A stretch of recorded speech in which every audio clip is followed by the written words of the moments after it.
Hey guys, got another acetone tool restoration experiment today. The last acetone experiment ended in an abject and total failure. I mean, it wasn't that bad. We did learn something.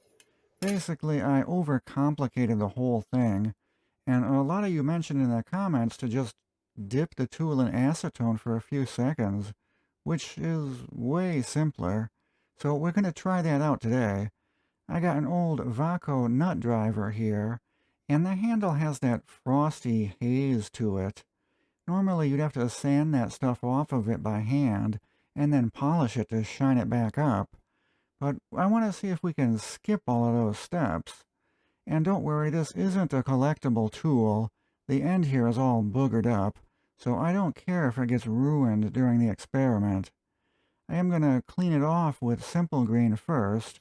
I don't want any of the dirt that's on it to get embedded into the plastic when we dip it in the acetone. In the last experiment, we had some weird fiber things stuck to the handle afterwards, and I never figured out where those came from. Anyway, so now we're just gonna dip it. For how long? I don't know, a couple seconds? Oh my God, it's dead! Okay, now what? It's wet. I'm just gonna shake it off, but not more than 3 times.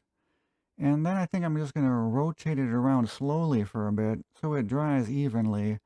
I don't know how liquefied the plastic is at this point. We'll see if it's sticky to the touch. It seems pretty dry. I'm just going to set this aside while I finish my beer, just to give the acetate some time to harden back up, and then we'll take a closer look at it. I am shocked at how good this thing came out. It is so shiny now. It has that wet look, but it's not wet. It's fully dry.